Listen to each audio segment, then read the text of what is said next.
37 ஆண்டுகளுக்கு முன்னாடி 300 ரூபாய்க்கு வாங்கப்பட்ட காகிதத்தோட மதிப்பு இவ்வளோ லட்சமா?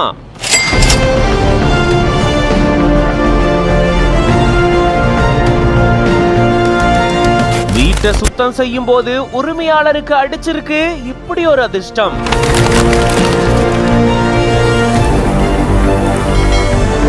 வீட்டு தூசிக்குள் புதைந்து மறைந்திருந்த ஆச்சரியம்.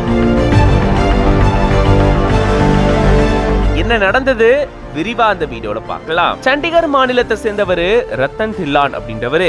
இவரு தன்னுடைய வீட்டை சுத்தம் செய்யும் போதுதான் தன்னுடைய வீட்டுல பழைய ஸ்டாக் மார்க்கெட்னுடைய பேப்பர் ஒன்று இருக்கிறத பார்த்திருந்திருக்காரு. ரிலையன்ஸ் இண்டஸ்ட்ரீஸ் லிமிடெட்ல இந்த ஷேர் ஆனது வாங்கப்பட்டிருந்திருக்கு. 1988ஆம் ஆண்டு இவருடைய குடும்பத்தினர் பாத்தீங்கன்னா இந்த ஷேரை வாங்கி இருந்திருக்காங்க. ஒரு ஷேர் 10 ரூபாய்க்குன்னு மொத்தமா 30 ஷேரை 300 ரூபாய்க்கு அந்த காலகட்டத்திலேயே வாங்கியிருக்காங்க. இது வாங்கப்பட்டு சுமார் 37 ஆண்டுகள் கடந்திருக்கு. இந்த நிலையில தான் தன்னுடைய வீட்டை ரத்தன் தில்லான் சுத்தம் செய்யும் போது இந்த பேப்பரை கண்டுபிடிச்சிருந்திருக்காரு.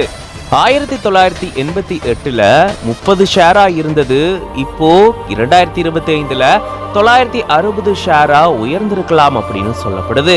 இதன் காரணமாக தான் இதனுடைய மதிப்பும் உயர்ந்ததாகவும் கூறப்படுது. தங்களுடைய முன்னோர்களுடைய கஷ்டப்பட்டு உழைத்த பணம் தனக்கு திரும்ப கிடைச்சது அப்படின்னா அதுல இருந்து 50% பணத்தை தேவைப்படுறவங்களுக்கு தான் உதவி செய்ய போறதாகவும், குறிப்பா மருத்துவ உதவி தேவைப்படுறவங்களுக்கு தான் உதவி செய்ய போறதாகவும், யாருக்கெல்லாம் உதவி தேவைப்படுதோ என்ன கட்டாயம் அணுகலாம் அப்படின்ற மாதிரி இந்த நபர் தெரிவிச்சிருக்காரு. இப்படி வீட்டை சுத்தம் செய்யும் போது இவருக்கு காசு மழை கொட்டி இருந்திருக்கு.